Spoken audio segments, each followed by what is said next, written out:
ದಕ್ಷಿಣ ಕನ್ನಡ ಜಿಲ್ಲೆಯ ಮಂಗಳೂರು ಹೊರವಲಯದ ಸರಿಪಳ್ಳ ಕೋಲ್ಚಾರ್ ಗುಡ್ಡೆಯಲ್ಲಿ ಈಗ ಗಣಿ ದಣಿಗಳ ಅಟ್ಟಹಾಸ ಮಿತಿ ಮೀರಿದೆ. ಕಳೆದ ಹಲವು ವರ್ಷಗಳಿಂದ ಇಲ್ಲಿ ನಿಯಮಬಾಹಿರವಾಗಿ ರಾಜಾರೋಷವಾಗಿ ಅಕ್ರಮ ಕಲ್ಲು ಗಣಿಗಾರಿಕೆ ನಡೀತಾ ಇದ್ರೂ ಗಣಿ ಮತ್ತು ಭೂವಿಜ್ಞಾನ ಇಲಾಖೆಯ ಅಧಿಕಾರಿಗಳು ಮಾತ್ರ ನಿದ್ದೆಗೆ ಜಾರಿದ್ದಾರೆ.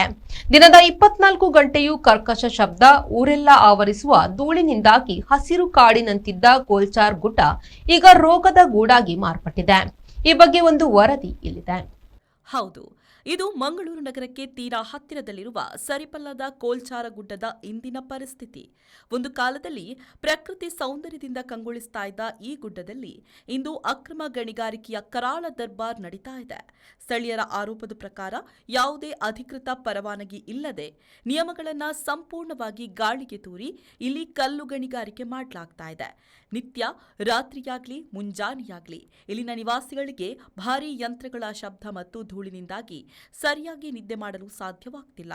ಇಡೀ ಕೋಲ್ಚಾರ್ ಗುಡ್ಡದ ಜನರ ನೆಮ್ಮದಿಯೇ ಸಂಪೂರ್ಣವಾಗಿ ಹಾಳಾಗಿದೆ ಎನ್ನುತ್ತಾರೆ ಸ್ಥಳೀಯ ನಿವಾಸಿ ಜೆಸಿಂತಾ ಲೋಬೋ. ನಮಗೆ ಇಲ್ಲಿ ತುಂಬ ಪ್ರಾಬ್ಲಮ್ ಆಗ್ತಾ ಉಂಟು.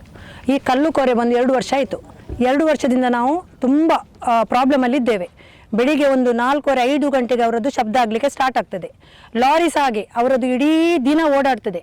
ಏಪ್ರಿಲ್ ಮೇಯಲ್ಲಿ ನಮಗೆ ಏನು ಇದು ಮಾಡಲಿಕ್ಕೆ ಆಗೋದಿಲ್ಲ. ಎಂತಂದರೆ ಧೂಳಲ್ಲಿ ನಿಲ್ಲಕ್ಕೆ ಆಗೋದಿಲ್ಲ. ಮನೆಯಲ್ಲಿ ದಿನಕ್ಕೆ 4 ಸಾರಿ ಹೊರಗೆ ಒರೆಸಿದ್ರೆ ಸಹ ನಮಗೆ ಧೂಳಲ್ಲಿ ನಿಲ್ಲಕ್ಕೆ ಆಗೋದಿಲ್ಲ. ನಮಗೆ ಅಷ್ಟು ಕಷ್ಟ ಆಗ್ತದೆ.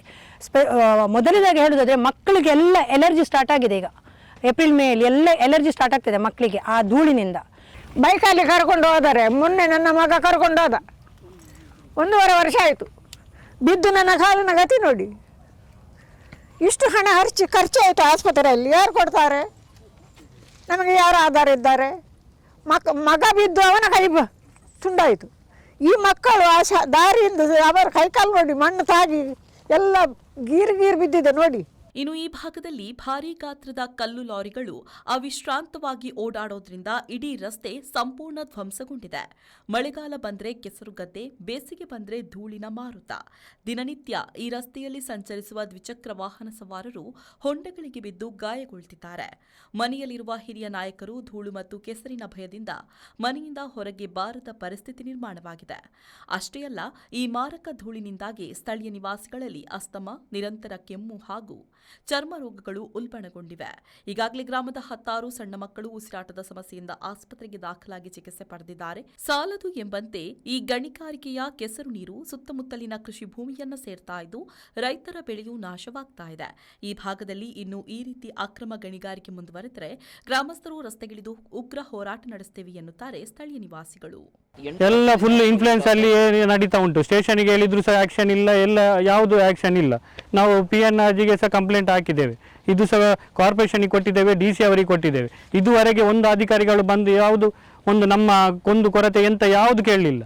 ಒಟ್ಟಿನಲ್ಲಿ ಗಣಿ ಧಣಿಗಳ ಲಾಬಿ ಮತ್ತು ಅಧಿಕಾರಿಗಳ ನಿಗೂಢ ಮೌನಕ್ಕೆ ಸರಿಪಲ್ಲ ಕೋಲ್ಚಾರ ಗುಡ್ಡದ ಅಮಾಯಕ ಜನರು ದಿನನಿತ್ಯ ನರಕ ಯಾತನೆ ಅನುಭವಿಸುವಂತಾಗಿದೆ. ಇಲ್ಲಿ ತುಂಬ ವರ್ಷದಿಂದ ನಡೀತಾ ಉಂಟು ಕೋರೆ. ಎಲ್ಲ ಇಲ್ಲಿಗಲ್. ಒಂದು ರೋಡ್ ಒಂದು ರಿಪೇರಿ ಮಾಡೋದಿಲ್ಲ. ಯಾವುದೇ ಒಂದು ಅಧಿಕಾರಿ ಇಲ್ಲಿ ಬಂದು ನಾವು ಎಷ್ಟು ಕಂಪ್ಲೇಂಟ್ ಕೊಟ್ಟರು ಯಾವುದೇ ಒಂದು ಅಧಿಕಾರಿ ಬಂದು ಇಲ್ಲಿ ನಮಗೆ ಇದು ರೆಸ್ಪಾಂಡ್ ಮಾಡೋದಿಲ್ಲ.